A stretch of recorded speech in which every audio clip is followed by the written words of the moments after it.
Hey guys. Hey. Part 2 of the Repsy. We're so excited about this. Okay, so we're in section 3 of settlement and closing. So we talked about what closing means and what settlement means, and it's important to not interchange those. Okay, so possession is another hot topic. 3.3, possession. So possession, it's talking about physical delivery of the physical possession of the property, like when you get to move in other words. Now, one of the unique things about Utah is we don't give the key at the settlement. In some other states they do. It's common, I know in California, that basically, remember, they use the same company, title company. Actually there they use escrow companies because escrow and title are actually separated, but in Utah we just use title. But the person at the title company is an escrow officer.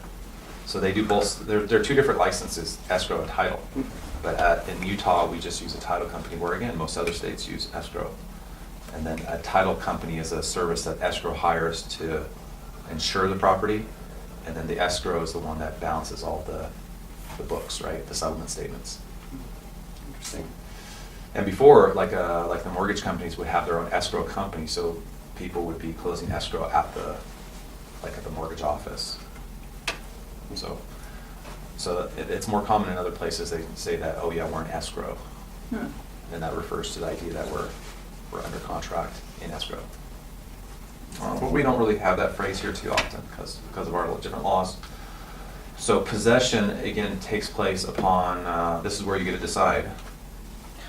Our options are recording, blank hours after recording, or blank days after recording. Note that it doesn't say before recording. And they actually do have up to 4 days to get it to you after they record, or after they record.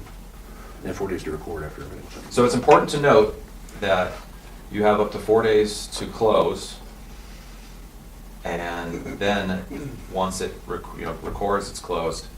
Then when do you take possession? Upon recording, or 2 days after. Technically, after recording, you can get it, but they still have 4 days after the fact, just to fluff. After 4 days from recording? So when they close, from the point they record, I guess there's still 4 days that they have before they can fully record. I guess that's how I read how it says. Or is that that's at settlement, you have 4 days to have it recorded. Yeah, correct. To close. Yeah. Settlement, the contract already allows for, like if you sign on a Friday afternoon of a holiday weekend, to close on that Tuesday is perfectly okay. That's what that's for. Okay. But once they record, do they still have 4 days after that fact or no? Okay, that's where I was confused. So once it is recorded, that's when possession can take place. That's when, like, if Gabby was buying my house, Gabby's now the owner. As soon as it records, like, she is the owner and she has right to the property. She's paying taxes on it from that time forward, so. So why would anybody mark the other one, Yeah. 100 days after recording? Without adding a lease back or something. Okay, so say you're a listing agent and you have a client that is just taking, I don't know, they're really busy at work. They're having trouble moving all their stuff. Mm-hmm. So let's say you sign on a Thursday, records on Friday, and they're like, we just need the weekend to move out. Just the weekend? Even though it's closed, they need the weekend to move out. At that point, do they owe you money? Not according to this. If it's in the contract, the escrow officer will prorate everything to the recorded date. No. So in essence, you're giving them 2 free days to move out. So, but consider that if you are, when you are making an offer, if you want to sweeten the deal, to give the seller that extra time to move out, or at least find out, that's one way to sweeten the deal, just a convenience factor. Or if you're the listing agent, find out, like, from your seller, like, okay, I know you're a really busy person, you're hardly ever here, how are you going to move? Are you going to move? Okay, here's another example. You have your seller who's selling and buying on the same day. So when you negotiate the contract, like, everything's going to record probably the next day. Sometimes it could take an extra day, but once it records, they may want up to 24 hours to 72 hours to take all their stuff out of their house and then have then be able to immediately move into the new house. So on the purchase, they would want upon recording, but on the sell, they would want maybe, let's say, 48 hours before possession takes place, and that way they can move. Makes sense. So that's what you have used this for, is pretty much that moving factor. It's not just so you can stay in the house another day or two. It's to accommodate those people's lives. Okay. Number 4, prorations, assessments, and other obligations. What is this talking about? Let's read it. Gabby, 4.1. Prorations, all prorations including but not limited to homeowners association dues, property taxes for the current year, rents, and interest on assumed obligations, if any, shall be made as of the settlement deadline referenced in section 24D, unless otherwise agreed to in writing by the parties. Such writing could include the settlement statement. The provisions of this section 4.1 shall survive closing. There you go, prorations and HOA dues, taxes, Okay, so rents. it's what we were taught, is that everything is prorated for the settlement date. So that's interest. Like if the property that I'm living in I'm selling a rental property to somebody, and I'm closing in the middle of the month, and I had $1,000 rent that they already paid me, and that renter is going to survive the closing, that rent agreement continues. So $500 of that $1,000 would be owed to me at closing. So the seller would credit me the lease amount back at closing of $500. Oh, okay. So let's say we pay a $300 HOA fee, and it's the middle of the month, just for easy math. You cut it in half. Now he credits me $150 for the HOA. If it's the middle of the year, remember, you don't pay taxes until November for the whole year. So they've lived in the house for half the year, so then they prorate it for. He has to give me his portion of the taxes that would have been owed. Right. And that's what escrow does. And you pay it all. That's what escrow does. They take care of all that.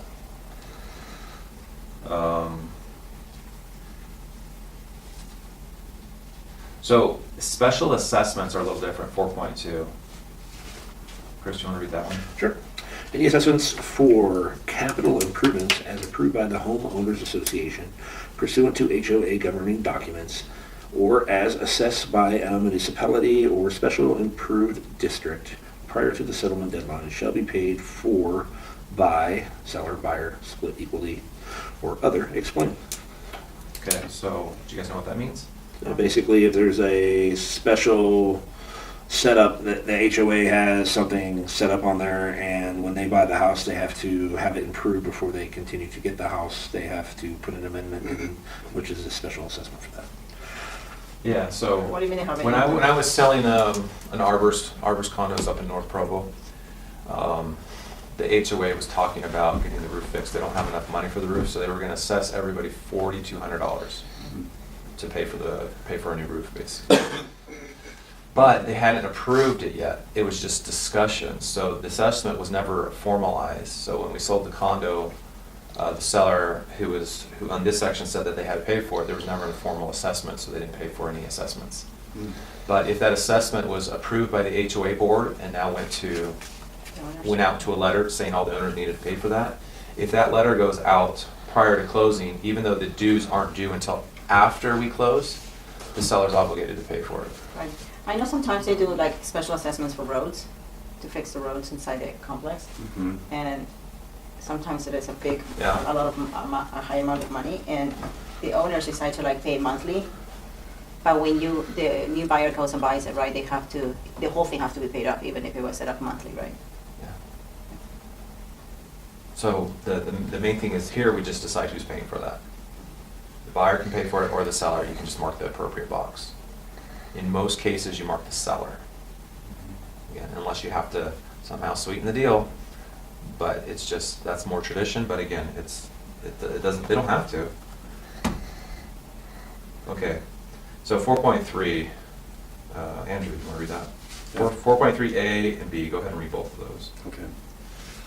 Unless otherwise agreed to in writing, seller and buyer shall each pay their respective fees charged by the escrow closing office for its services in the settlement closing process. The provision of this section, 4.3A, shall survive closing. Rental deposits and prepaid rents. Rental deposits including but not limited to security deposits, cleaning deposits, and prepaid rents for long-term lease or rental agreements as defined in Section 6.1A, and short-term rental bookings as defined in Section 6.1B, not expiring prior to closing, shall be paid or credited by seller to buyer at settlement. The provision of this section, 4.3B, shall survive closing. Yeah. All right, so we each pay for our appropriate escrow fees. It's whatever your fees are, I'll pay mine, you pay yours. That's basically how it's decided right now. And then the rental deposits, like, again, going back to that rent example, if my rents, if I have a deposit of $2,000, like, that deposit is not the seller's money. It's the renter's money, but if he kept it after, when the renter moves out, I would have to pay it back to him. So the seller has to give me that money back. Right. Now, typically, rental money, that's a deposit, you don't want credited back to you, because that would reduce your purchase price, or at least that would reduce the money you have to bring in. But the problem with it is that when you have to pay the renter back, you have to take it out of your actual cash. So if your person isn't cash rich, you actually want them to give you a check for that amount. Mm. And do you have to specify that here? No. It says, Yes. oh yeah, you'd have to. You need to specify it, or it would just be credited. So you want to say, hey, look, I want you to pay me for that. I don't want. But It then says you shall need be to tell. paid or credited. Yeah, so we but have to put like an addendum or something like that. Yeah, it's just a You wanna discussion make sure how we those- want it to be paid. yeah.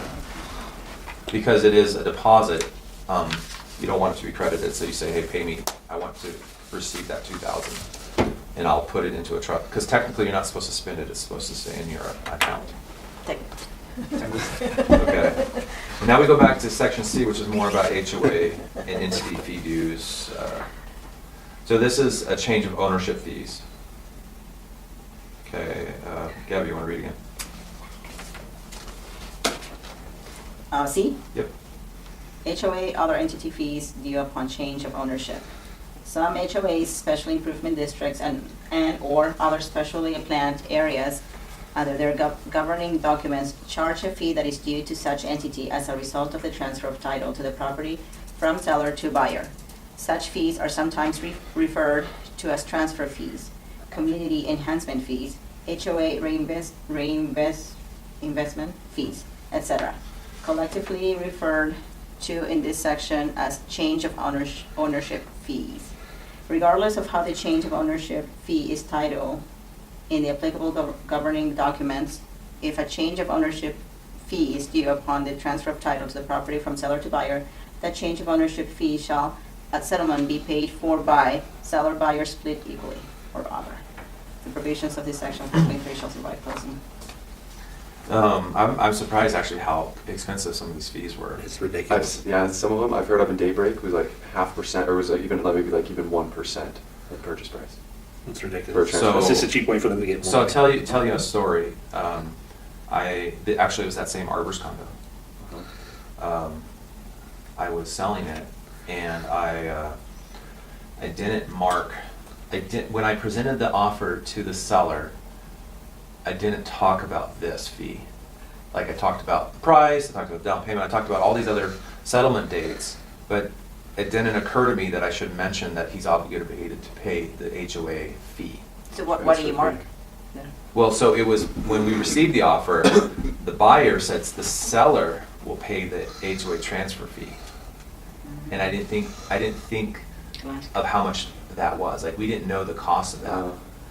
And so, because I neglected to tell him, guess who paid for it? I did. Oh, you did?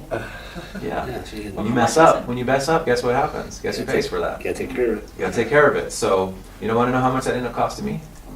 $900. It was a $900 reinvestment fee. I was like, I'm so excited about that. Yeah.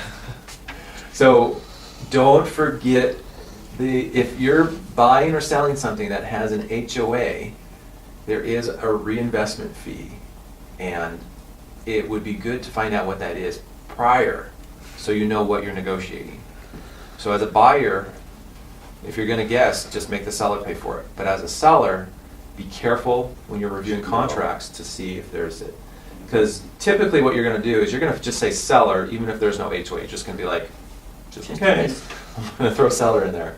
But it's really not applicable if there's no HOA.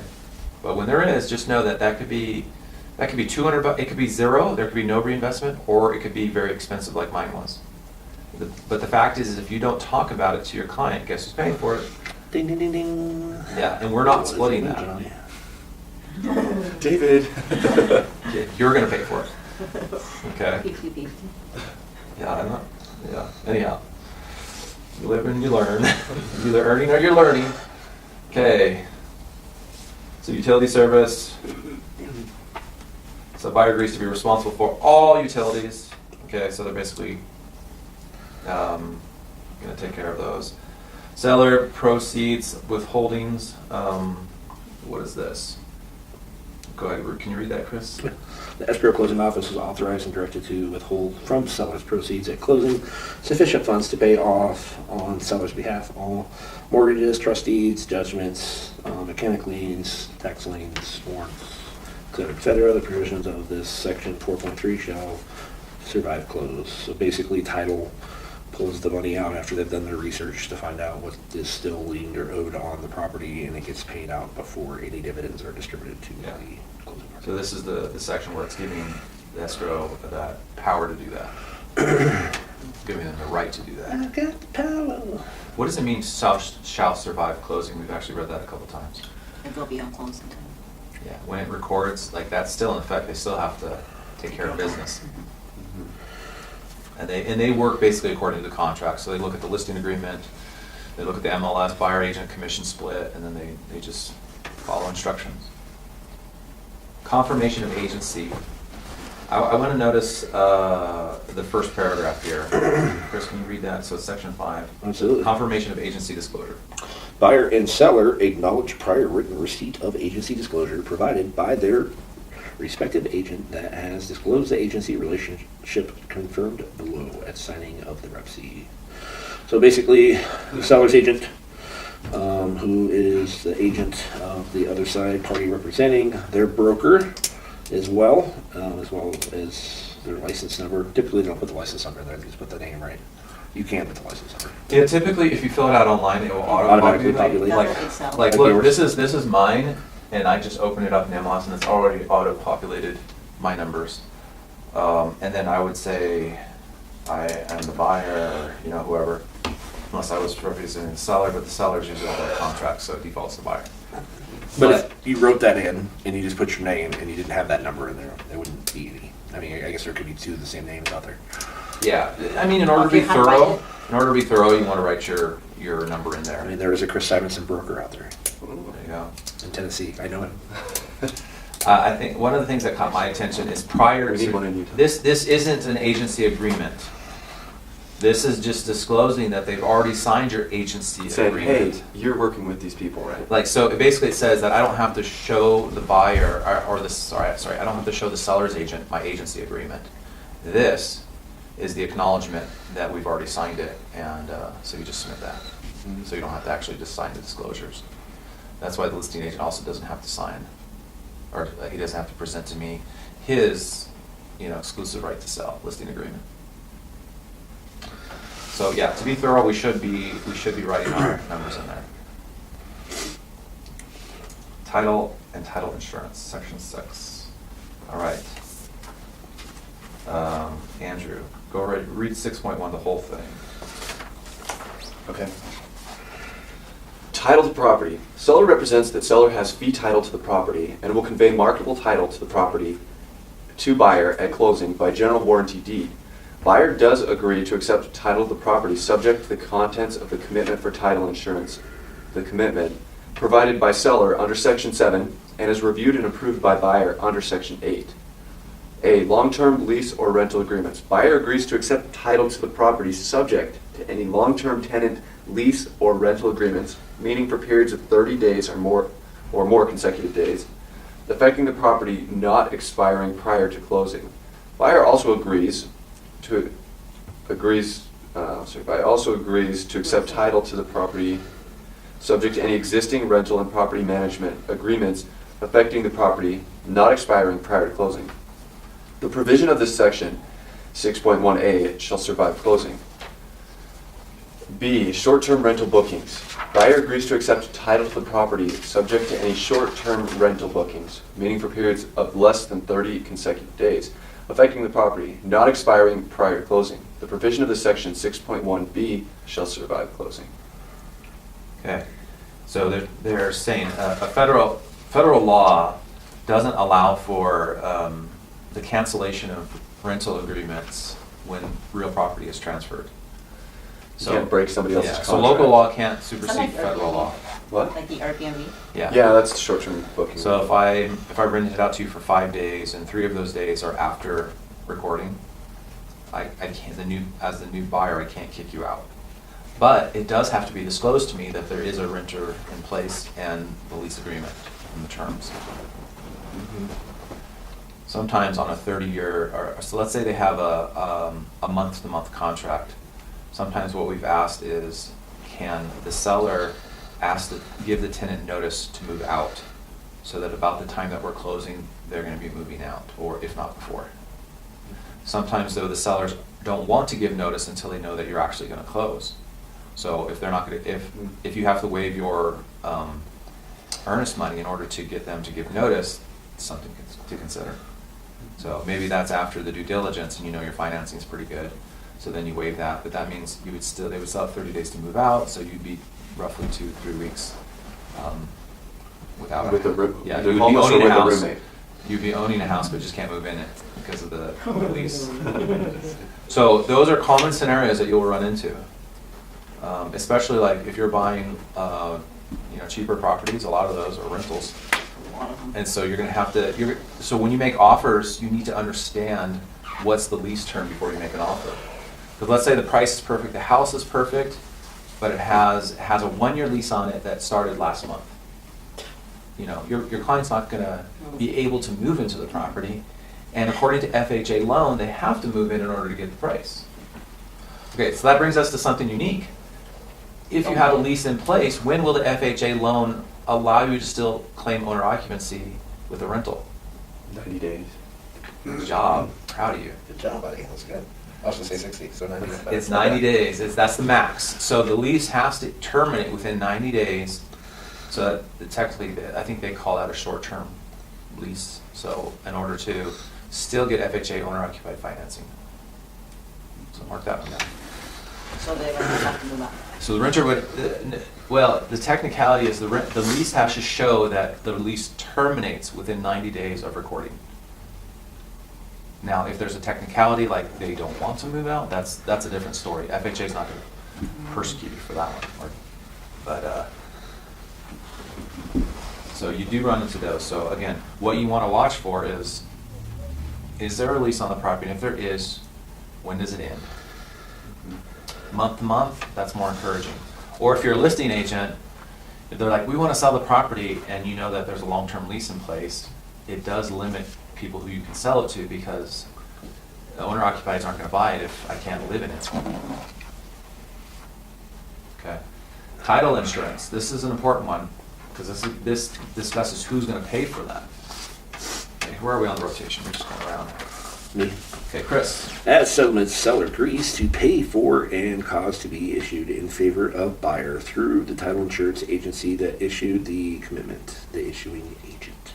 The most current version of the Alta homeowners policy of title insurance, the homeowners policy. If the homeowners policy is not available through the issuing agent, buyer and seller further agree as follows. A. Seller agrees to pay for the homeowner's policy if available through any other title insurance agency selected by buyer. B. If the homeowner's policy is not available either through the issuing agent or any other title insurance agency, then seller agrees to pay for and buyer agrees to accept the most current available version of the Alta homeowners policy, the Alta owner's policy of title insurance, owner's policy, available through the issuing agent. That is a little confusing. Not available. Okay, I think the main point is. Someone's gonna pay. That's what is it? Okay, the seller's gonna pay. Okay, so what does an Alta homeowner's policy of title insurance do? It protects the Who does it protect? The title company. No? No? Protects The buyer, right? The buyer. The buyer. Right, it shows a whole history of the whole. So let me ask this question. So if the title insurance is on there and the title company messes up, then what insurance covers them? That's what the insurance covers. Okay. Mhm. So it is the title. but It's the like buyer. car insurance, you know? Well, but it's for title. So what it means is that, Diamond. let's say, but Gabby's buying my home again, and I have a $200,000 loan, and I have a $50,000 tax judgment against it. Mhm. And then let's say I have a mechanic lien of $10,000 on my house. Let's say for whatever reason, they paid off everything but the mechanic lien. Somehow they missed it. I don't know how they did it. Somehow they missed it. You own it, and now you're getting harassed because the mechanic lien noticed that the property sold. They're like, whoa, wait a minute, you owe us money. Yeah. That's where they come to you and they're asking for payment due. This actually happened to me in my last house. Okay. We had two title companies. They both didn't talk to each other. And my title company should have caught at the end how the money was dispersed, and they figured it in wrong. So 2 months after we moved out here, I got an invoice in the mail for $3,200. And I was like, well, what is this for? And they said, oh, well, your title company didn't pay attention to our title company, and the numbers were different, and they went off of their numbers, so you as the seller have to pay the difference. I said, what? So I called, shoot out, the realtor and the title company was like, oh, we got insurance for that, you can't come back on us. Did they have to pay for it? No, I had to pay out of pocket. That was not So he. Yeah, they'll try to avoid it. Well, again, the insurance is to, basically, they can't go after the buyer. Mhm. Because the buyer through the title company, they've insured that, like, even if you tried to come after the buyer, the insurance company would have to pay for it. Right. But the seller, in this case, Chris, he was obligated to pay for it anyways. And They just didn't And he put should it have paid for it at closing. at closing. The frustrating part is that you've kind of spent the money or you've allocated it, and now you just get $3,200 less than you thought you were going to get. Mhm. But That happens. it happens. But- So they wouldn't be held liable at all for that? No. Well, it still has to come Well, out of his it's- money to pay for those fees. Well, I understand. They may that get a bad it's- review because, something obvious you should be able to catch. But that's the whole purpose, is that historically, there could be issues. Could be things missed. So they want to they just insure it. So it's because it's the seller who's owning the property and could be doing things that jeopardize clear, free title or marketable title. That's why he's the one or she's the one that's going to pay for it. Not the buyer's problem. It's giving the buyer assurance that they get it free and clear, not encumbered and, pulled down by it. The funny part about all that is when I called the realtor to ask him a question about it, he basically scattered because he didn't want to deal with any of it. And I was like, well, that's nice of you. Well, I was calling for advice to see what I should do, and he basically was like, and then ran away. And So just super unprofessional. the only reason you should be scared is if you told them not to use a title company, not to have insurance. Because you can close without insurance. Oh, wow. It's possible. But don't do it. Never do it. So, you get those stories where you think you trust somebody, they sound slick and nice, and I just close really quick. It's a screaming deal, but I need you to close in 2 days. Screaming deal. Then you find out that it has a huge lien against it, and it's not a deal anymore. That's what. Because if you buy it without title insurance, you're going to owe that amount. When you buy that property, you inherit all debt. That's what happens when you auction on a property, right? When it's foreclosed. When people auction and pay cash for it, they don't have any. Foreclosure's a little different because whatever's encumbered on it, whatever they buy the property for, then you have lien holder position. So you have first position, second position, and so forth. And so if what I buy it for, let's say there's 3 different liens against the property. If I buy it and it only can take care of the first 2, the third one's just, it's a write-off. They've lost all their money. They can't claim it anymore. Oh. Because the property isn't worth what it was encumbered with. And so that's technically like a short sale. Well, assuming it was a loan, right? More is held against it. So as an agent, I think this is an important paragraph. One is when you're a listing agent, you're like, okay, so that's when you're doing net sheets. Well, why do I have to pay for title insurance? You know, because you're sitting down and writing the net sheet for them, and you're going to write, you know, title insurance. Why do I have to pay for that? It protects you in case something, okay. Yes, it protects you and it protects your buyer. And buyers are going to want to know that there's no funny business going on. Because in the past, when buyers typically are told to sign something without title insurance, it's usually because there's something wrong. There's some funkiness. And they're trying to pass afoot. the bill off onto you. So you think you're buying a property for $100,000, but then you find out it has another $100,000 in liens on it. Wait, does it really protect the seller? It just No, helps no, the seller know. I told you it protects the buyer. Just the buyer, right? And so it gives the buyer assurance, it gives the buyer confidence Right. that they get the property Just free and clear. And for the seller side, it just shows him all his debts, basically. Well, that's what, It's so the a- title, That's the idea of the the title title. company's gonna pull it all up, right? Mhm. That's what they're for. They're gonna do a history of ownership. And, but if anything's missed, it's protecting the buyer. The Buyer. seller, in Chris's case, he still has to pay for it. Right. He can't get out of that. Yeah. But it would still be removed from the property, and then he would work out a payment. Ah, okay, okay, okay. No matter what, it's removed from the property. Mhm. Yeah, and then they would go after him. So no, so when you tell your seller, no, it's actually, it's not for you, but it's your guarantee to the buyer that they're getting it free and clear. And that's why it's written this way, it's because of previous issues. Fun, fun, fun. So we've learned a few things. Absolutely. Okay, we've learned about, what have we learned? We've learned about prorations of rents and also to pay attention to rental contracts.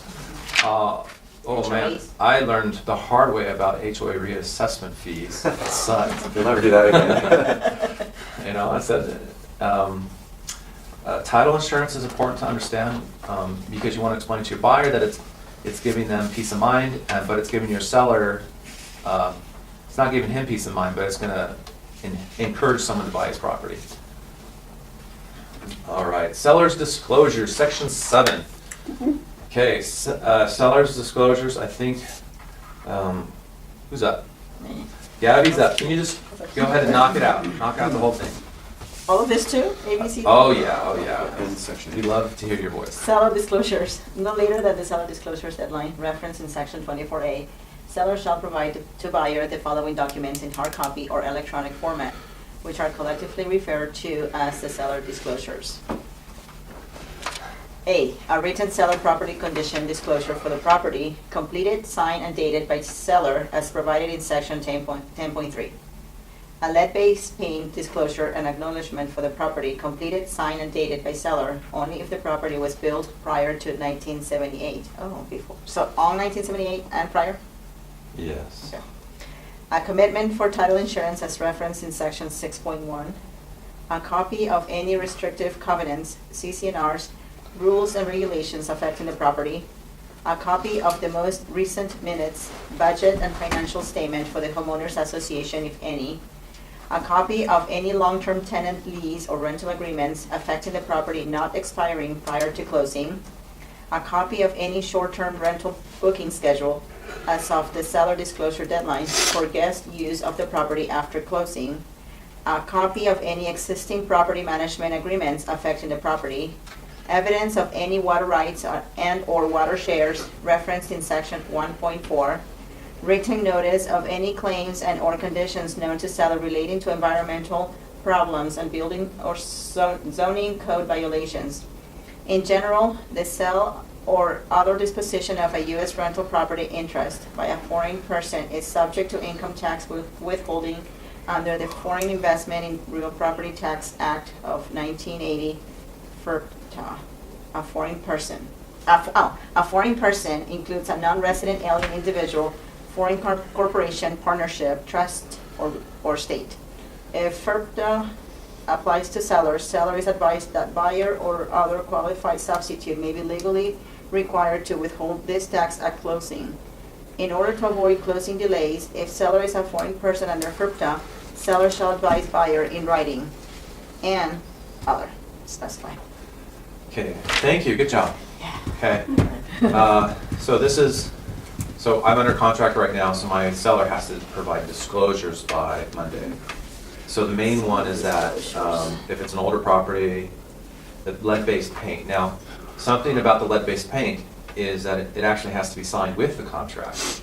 So for lead-based paint, that disclosure needs to be signed, and then you post it on the MLS as additional documents, so that when they write an offer, they're supposed to sign the lead-based paint addendum with the offer. Okay, so things you need to know. Now, sometimes that's done after the fact, but the way the Board of Realtors says is it's supposed to be signed with the original offer. So as a listing agent, I would post it to the MLS. Now, the seller property condition disclosures is your main form that you use, and that discloses about the property. And on the seller property condition disclosures, it also discloses FERPTA, whether they're a foreign person or not. If you are a foreign person, they take a huge part of your income and Like 20 or taxes. 30%. 30%. 30%. Yeah. So if you're planning on buying another property immediately after that, you lose 30%. I don't know if, you may get some of it back, but they're gonna hold it for, I don't know how long. Okay, so basically, you also have to get the commitment for title, all the copies of the CC&Rs, budgets. How do you get a commitment for title? So that's basically, Kristen orders, like if we're listing, you order it through the title company. And the title company also often gets you the HOA and CC&Rs and all that information. So as a listing agent, if you need to get that and you think it may take a while, you order your title before you actually get under contract. That way you can have those documents ready. So basically, when they sign the listing agreement with the brokerage, they're committing to provide this. Yep. Is the commitment for title insurance the same? Is that the preliminary report? The PR? Yeah, I think there's two different things there. Well, Title insurance. I guess I shouldn't say, because I get confused on the words. Yeah.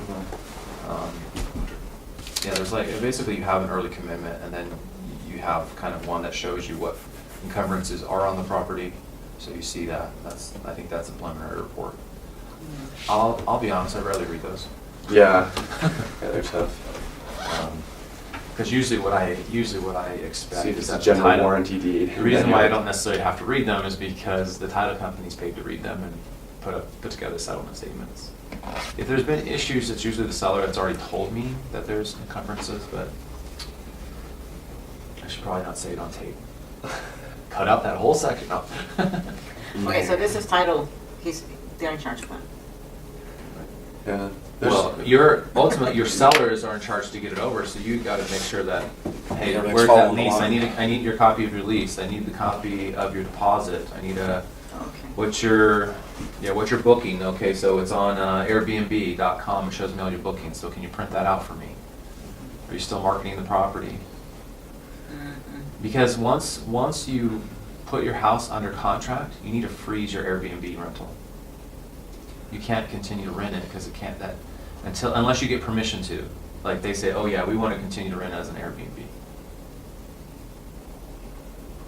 Do you understand why? I think you shouldn't. Because you're adding leases to the property that extend beyond the life. Yeah. Extend beyond, what was it, the phrase? Closing. Beyond closing. That survives closing. So you're making commitments for the new buyers that they may not want to make. So you have to understand whether they really want to make this. So these property condition, these disclosures, they're supposed to disclose any material facts they know about the home that could affect the sale of the home. Yeah, and that's going to be typically in the seller property condition disclosure. And what if they, so for example. What they know about the home, Yeah, not what they don't know. Well, and that could be, if you go to litigation, it'd be like, what is, like a he said, she said kind of thing, like they should have known about this, and they didn't include it in the property, in the conditions. How does that work? Are you expected to find it on your inspection, and then it holds the seller free and clear after your inspection? Like, at what point can you take them to court? I don't know. Well, you can't, if they disclosed it and they didn't know, they didn't know. sometimes like your roof's leaking, but it's not reaching the inside of your house because it doesn't rain a lot here. So You don't notice. it could be getting the wood wet up there, but I never go to my attic. I want to know. My sister, her house is falling apart. It's a 1940s home. Things are really, really bad right now. Mhm. She wants to sell it. She will probably. But the last owner didn't disclose anything, and it was some stuff that they patched up, they covered different things like that. And when my sister met this lady at like a board function, and she was introduced, and this lady just like, and then just like avoided my sister the rest of the night after the home had sold. Yeah. Well. And So about water, remember it says, has there ever been a leak? It's not like, is there a current leak? Like, tell us the history. It's like, we want to know the history. And that's where you say, yeah, back in 2011, there was a big thunderstorm and the basement flooded. Since then, this actually happened to a client. Since then, we put in a sump pump in the window well, so if water starts to go into there, it will activate it and pump it out. And in the last 7 years, there's never been a thunderstorm like that before, and so the sump pump's never activated, but it works. So they've told them what happened, Interesting. what they did to remedy it if it happens again, and then it's never happened again. But they could say, yeah, there was a big thunderstorm, my basement flooded, our insurance covered it, and it's fine. Did you do anything to remedy it? No. And that's all you have to disclose. Mhm. It's Yeah. never happened again. They said it was like a 100-year flood, so we just figured we'd roll the dice on that. And it's relieving yourself of the burden. Now, if you know something material, like my foundation is sagging on one side of my house, and you don't disclose that. But then does it become the responsibility of the buyer through their due diligence? No, not if it's known by the seller and they don't disclose it, they can be sued after. Okay, that's good to know. So like if this building was the house, and this side is sagged a half an inch, which has caused a crack to go up the wall, and You patch it. I patch it, Yeah. and I don't disclose it. Now let's say I'm fairly ignorant, and I just say, oh, there's a crack, I don't even think about my foundation, I just have a guy patch it, and I don't think about it. Mm-hmm. I should still say, hey, there was a sizable crack going up my wall, I really don't know why, I just patched it. That's sufficient to relieve his burden, because he doesn't know why. A lot of people don't know anything about houses or construction or foundations. So how am I supposed to know that my house was sagging? Even though when we had dinner and I put a ball on the table, it always rolled off. You wonder why. My keys are all on one side of the table. Our waters were like, this is all tilted. I don't know what's going on. How was I supposed to know? Kind of, you're like, okay, but yeah. So encourage them to say everything. Yeah, so. The problem is when they know it's going to hurt them. Like the problem is okay. So I had another friend buy a house near the Bannock House. You know that one on the corner that's been remodeled? We're still working. That's a lady from my neighborhood, and she bought that house thinking they got a deal, right? Because she's a bargain hunter, right? She thought she got the greatest deal. Well, they started to remodel, and they opened up one of the walls, Termites. and it was literally infested with rats. Oh. No, you remember Ratatouille? Yeah. When that old grandma was shooting into At the the ceiling, ceiling. and then the ceiling fell down, and then there was like thousands of rats. That was this house. Like she's like, what's that noise? And then as they opened it up, literally thousands of rats in the house, pooping and peeing and destroying everything. And so they ended up having to just gut everything and redo it. Wait, what did the rats go to the neighbor's house? Yeah, they just scurried Well, over that was a comp somewhere. to Find a new the one. Bannock House, because that was, would they pay $510 for that? Something like that? Yeah, I don't know. So it should have been, she says it was $100,000 extra, 100,000 extra. So it's not the greatest deal anymore. I've heard of somebody at the new But agent. so she thinks the seller knew there was something wrong. Uh, Well, how was I supposed to know? I just saw a few rats. I didn't really am I supposed to know that they're infested my house? I don't know. I don't know. So she she said she's not taking him to court, but maybe she felt like it was too gray. Yeah. There's a Utah court case that happened, and I learned about this in the new agent course, where somebody moved in, buyers moved in, and then they find out that there was snake infestation. There was snakes in the home. And they came back and sued the sellers, saying, yeah. My neighbor down the street had raccoons going into their attic, and I guess It's common in Tennessee. yeah, you had to clean the whole thing out. Jeez, they re-insulate everything. You gotta seal it, make sure they can't get back in. Dude, those things, dude, raccoons are nasty. They like tear through the ceiling and the top or They're big everything. rats. Yeah. They're demons, yeah. Okay, so let's go on. Actually, well, that will conclude today's portion of our Rep C training.